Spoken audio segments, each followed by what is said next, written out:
We're going to be predicting the starting 11 on the offensive side of the football on this edition of the Locked On Sun Devils podcast.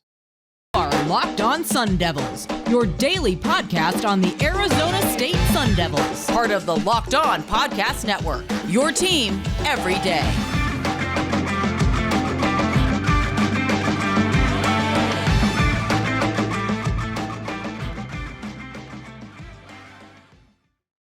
And welcome back to this edition of the Locked On Sun Devils podcast. My name is Richie Bradshaw, and I will be your guide for everything Arizona State Sun Devils.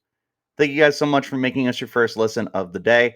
Remember, we are free and available on all platforms, including YouTube, if you would like to check us out in a visual platform. But wherever you do get those podcasts, make sure that you hit like and subscribe and turn on those notifications so you get updated every time we drop new content, which is Monday through Friday. If you do like content, make sure that you are following along with me on Twitter at RichieBrads36, as I am posting stuff all the time, not just for the podcast, but also for all Sun Devils. To keep up with all the content that's coming out, make sure that you follow at LO_Sun Devils for the podcast and at all Sun Devils for all my content that I will be pushing out for the Sun Devils in a writing form. Let's go ahead and jump right into today's topic, which is predicting the starting 11. I will be doing the offense today, and the defense will be tomorrow. Tomorrow, I will also take a look at the special teams. But looking offensively, there is a lot of moving pieces here, particularly at the skill positions, where it feels like there's very little, if any, certainty here. I think that there's a lot of reps up for grabs. I don't really know if the starting 11 you have at the beginning of the year is going to be the starting 11 by the end of the year. Like, almost next to no confidence that it's going to be the same, which may not be a bad thing. You know, we could find that Arizona State has a lot of really good players to shuffle around and get the most out of. You know, maybe some guys are just late bloomers and finally figure it out towards the end of the season, or they just come out of nowhere and end up just usurping the guys ahead of them. Whatever it is, I am predicting the starting 11 for week 1 of the 2022 season. So let's just go ahead and get it over with at quarterback. I don't think there's any surprise here. I got Emory Jones as the winning quarterback for the starting position. Behind him, I'm really not sure. I think I would go Trenton Bourguet as my quarterback 2 on the roster, simply because he has been with the Sun Devils longer than Paul Tyson has been there. And I think that that actually does carry some weight. You know, in Tyson's defense, this is a new offense for him and for Bourguet because it's a new offensive coordinator. But at the same time, Bourguet is familiar with some of the players that are at the program. He knows Brian Thompson, he knows Andre Johnson, you know, he knows the offensive line, he knows Daniyel Ngata, he knows Jaylin Conyers, he knows a lot of the guys that are already there. I think that that really gives him a boost. I think for what it's worth, that makes him quarterback 2 on the roster. But specifically focusing on QB1, Emory Jones, it's very much an open shut case. When spring practice ball was going on and Herm Edwards had made his comment that he hopes the quarterback was there, turns out that it wasn't. And I mean, to his defense, neither of the quarterbacks between Tyson and Bourguet truly stood out as like the savior of the offense following the departure of Jaden Daniels. And Emory definitely feels like he can be that. Not only that, but he's going to pick up where Jaden Daniels left off offensively. He is, in a worst case scenario, as good as Jaden is. You know, he's just as competent a passer, and he might be a more dynamic runner. I mean, we really did see Jaden take off last year and become an absolutely dynamic dual threat. But Emory Jones feels like he's already at that point and can continue to get better. He led the Florida Gators a year ago in rushing yards, 759.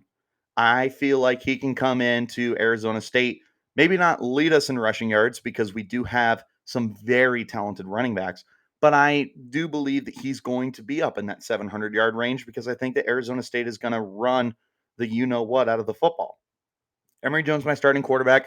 Looking at running back, for my starting 11, I am going with 2 running backs instead of 3 receivers.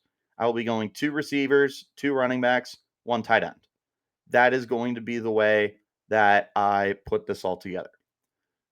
With that in mind, I have Xazavian Valladay and Daniyel Ngata as 1A, 1B.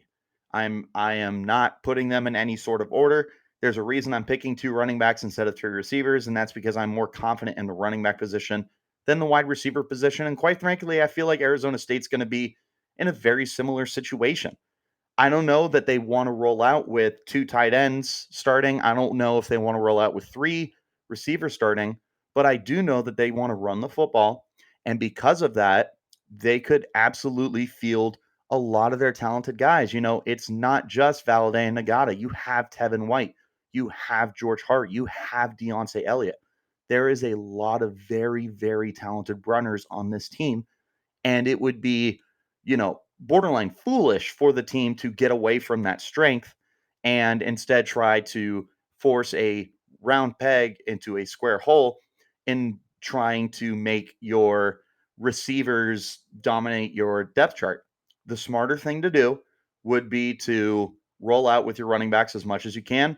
I think that's the situation here. I think that Ngata and Xazavian Valladay are both guys who were capable of 1,000-yard seasons. Ngata is a over 5 yards a carry guy for his career with Arizona State, and at times looked like one of the better running backs the team was fielding. I mean, obviously Rachaad White was ahead of him, but there were times where Ngata looked like he was better than Chip Trayanum, who has been the Robin to Rachaad White's Batman for the last 2 years. Now, if it's Ngata's chance to really stand out, and then Valladay's coming in, transfer from Wyoming, 2-time 1,000-yard rusher with the program there. He's also going to see a very large role for the team. And he's going to get passing volume as well. I don't know if Ngata factors into that, but Valladay is a proven pass catcher. I feel like that's going to continue with Arizona State. So, looking at what's going on in the backfield, I got 2 starting running backs here. I got Daniyel Ngata, and I have Xazavian Valladay. I really think that Deonce Elliott is going to be heavily involved. I wouldn't be surprised if he takes a Daniyel Ngata role as the team's third back and gets in that rotation quite a bit. Maybe he finds himself, 40 to 50 carries this year. I truly think that the Sun Devils are going to be so run heavy oriented that you're going to have a lot of production from a lot of different guys. You can't sleep on Tevin White. You can't sleep on George Hart. I also think that you could potentially see a very large role for Case Hatch at fullback. I don't know if he gets a start, which is why I went with 2 running backs instead of a running back fullback. But I do anticipate that Case Hatch is going to find himself on the field more often than not. I think that when you want to be as run heavy and borderline run dependent as the Sun Devils are going to be this year, that you want good play from your fullback. And I think Case Hatch gives you good play out of that position, which is a dying breed. And Arizona State has not used a fullback nearly as much as it used to. But I do think that Hatch is one of those guys that you're going to get on the field and try and make him a utility guy. See if you can get him not just, blocking and doing the typical fullback job, but maybe you can find a way to get him the ball out of the backfield on just little underneath routes and stuff like that. Get creative with him in any way that you can. I think he could be like a Swiss Army knife for you. I'm not saying he's some kind of like secret weapon or anything like that, but I do think he is a player that you should be trying to, get the most out of. Let's go ahead and hop into our first break. When we return, we're going to take a look at the pass catching weapons and my order for them on the starting 11 depth chart. This, of course, is the Locked On Sun Devils podcast. If you haven't tried Built Bar Puffs yet, you are depriving yourself of one of life's greatest joys. And guess what? There's another new flavor. Are you ready for this? Delicious, indulgent cookie dough. Covered in chocolate. That's right, Built has done it again. Let me introduce you to your new favorite. Cookie dough chunk puffs. Have a light and chewy texture, real cookie dough chunks, and of course, they're covered in 100% real chocolate. All the joys of eating cookie dough without the hassle of making it, plus it's healthy for you. Cookie dough chunk puffs are only 160 calories and have a whopping 15 grams of protein in them. Run to Built.com to snag a box for you and the family. It'll be the perfect treat, or you can find a really good hiding place and just hoard them for yourself. Like all Built Bars, the new cookie dough chunk puffs are covered in 100% real chocolate. That means they're healthy and tasty. Chocolate covered cookie dough with a light, fluffy texture. It's so good. What's great about Built is that they're all about the flavor, but also packing it with collagen protein, which your body absorbs more efficiently and provides tons of health benefits. Eat something that tastes good and is good for you. You're going to love the new cookie dough chunk puff, whether you need a snack for your workout, a late night treat, or just need to grab a quick bite. Built is the perfect protein bar, and they taste better than a candy bar. Ditch the calories, fat, and sugar. Grab yourself a Built bar. Go to built.com right now and use the promo code LOCKED15 and get 15% off your order. Again, that's promo code LOCKED15 for 15% off at built.com. As always, thank you guys so much for making us your first listen of the day. Remember, we're free and available on all platforms. Let's go ahead and hop right back into our conversation here about the depth chart. We went over the backfield. Let's look at the receivers. I don't think this is going to be too much of a surprise if you have been paying attention to the podcast for a while now. My number one receiver is Cam Johnson. I understand he's a transfer from Vanderbilt, but the dude has 120 catches in the last 3 years. He's a proven commodity. I think he is a lot more explosive than the box score will show because he is under 10 yards of catch for his career. But I think he's a very crafty guy. I think Vanderbilt was almost too cute with the way they wanted to use him. There was a lot of underneath stuff. Cam Johnson was able to make plays with the ball when it was given to him, but there were a lot of times where Vanderbilt's offense just completely faltered and Cam Johnson was on the receiving end of negative yardage and stuff like that. I think that Arizona State should be able to find a much better role for him. I think he could be a Ricky Pearsall kind of guy, just that 45 to 50, maybe 55 catch range for you. Your number one receiver. You can stretch the field. He's quicker than you think. I think you get him the ball underneath, across the middle of the field, outside the hashes. Any way you can get the ball out to Cam Johnson is a good decision. I truly think that Johnson is going to be everything that Ricky Pearsall was for you last year. I'm not saying he's going to be better. I'm not saying he's going to be worse. I think he is what Ricky Pearsall was. So take that for what it's worth. Looking at number two receiver, I am going to go ahead and go with Brian Thompson here. I think that as a super duper senior and having a year under his belt with the Sun Devils after transferring from Utah, that he could finally be able to put together a solid year for the team.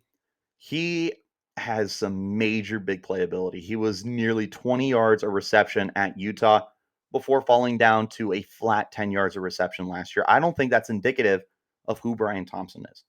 I think, on the contrary, this is a player who can bust a big one whenever the opportunity presents itself. And I think that ends up being one of the things that gets him the nod is, the veteran aspect of it, but also knowing that he has that big playability. He didn't show it off last year, but that doesn't mean it's gone. I do believe that Andre Johnson is probably the third receiver on this team. Would not surprise me if he was the number two receiver on the team. I think that there is a lot of potential with Andre Johnson. He's a big, strong, fast receiver. He has shown off the ability to present big plays. He's shown off that he can be that post up guy, throw the ball somewhere in his zip code, and he's going to come down with it. He's a very, very good receiver. He just unfortunately disappeared in the second half of last year and wasn't able to put together a complete season. He only had 12 catches last year. Hopefully that changes because I think that Andre Johnson could be a very special receiver. He's a physical specimen. That doesn't just mean nothing when you're looking at a receiving core that is in desperate need of a true X receiver. Andre Johnson could be that guy. He's going to be heavily involved this year. I just don't have him in my starting 11. But again, just like with some of the other positions we're going to go over, I would not be surprised if Andre Johnson is the number one receiver on the team by the end of the year. He's incredibly capable of that. It's just a matter of getting to that ceiling. I also think that Elijah Badger is going to have himself a really nice role this year. He showed off the ability to take the top off the defense with some really good deep speed. That's going to be something that Arizona State values. They love taking 2 to 3 shots a game down the field to keep defenses honest. I'm really hoping this is the year for Chad Johnson Jr. I've been trying to manifest it for a while now. He just has not gotten on the field. To me, it's this year or nothing. There truly is not much stopping Chad Johnson from getting onto the football field with all of the uncertainty that's there. Now, if Ricky Pearsall doesn't transfer and if LV Bunkley Shelton doesn't transfer, then yeah, this is another very sticky situation for Chad Johnson Jr. But with those two gone, a transfer coming in with Cam Johnson, Brian Thompson not showing off much last year, Andre Johnson probably having the best opportunity just because of how young he is. This is Chad Johnson Jr.'s opportunity, and I hope he seizes it. Looking at tight end, I think it's kind of the same thing as last year. I don't know how much we're truly going to use it. Uh, for what it's worth, Curtis Hodges had 20 receptions, 300 some odd yards. He was like an 18-yard per reception kind of guy. I wouldn't be surprised if you kind of had the same effect this year. It's really going to come down to Jaylin Conyers and Messiah Swinson. Swinson being the transfer from Mizzou and an absolute physical specimen, similar to Johnson, but standing at like 6'8", I want to say. At a minimum, he's 6'6". But bottom line, he's a power forward for you. And Jaylin Conyers, I feel like, is a really good utility guy who you should be able to flex around your offense, get creative with him, maybe the way you want to get Case Hatch involved. Not that Conyers is nearly as big, because Conyers is more of like a what's it called? Like a modern tight end. He's 6'4", 250. He's more built to be like an athlete than he is to be like an inline guy, the way that Messiah Swinson could be more of an inline guy. But if you're forcing me to pick one, I am going to go with Jaylin Conyers. Conyers been with the program longer, and Swinson, admittedly, they both have very similar amounts of volume. Conyers last year only hauled in 6 passes for 62 yards and a touchdown. Swinson was not on the field very much for the Mizzou Tigers a year ago, and I do expect him to get more time for Arizona State. The problem is I just don't think they're going to pass the ball a lot.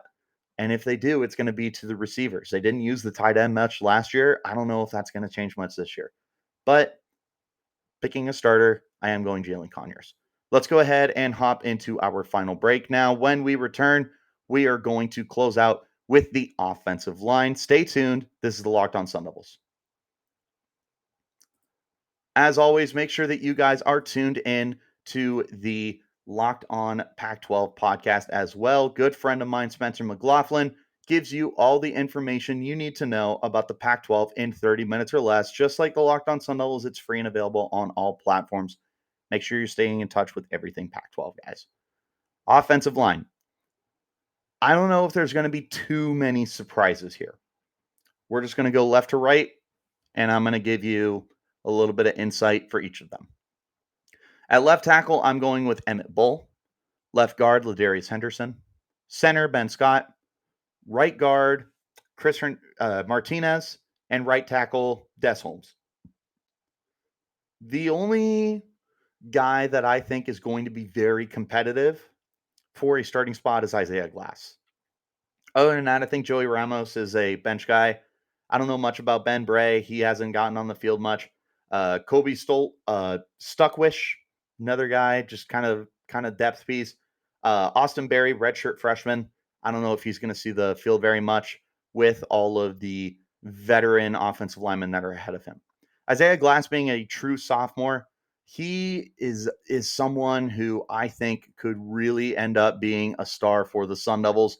At 6'5", 280 pounds, though, I mean, he's really got to bulk up if he wants to play anywhere on the offensive line. But he could be a very talented offensive lineman. I think he is very physically gifted, and he is agile. But I am going to go with Emmit Bohle over him. Bohle is, of course, a redshirt senior transfer for the team, and I think that matters for Arizona State. You just lost Kellen Diesch. You just lost Donovan West. But looking at left tackle, which is where we're at right now, is losing Kellen Diesch. That's a guy who's in the NFL right now.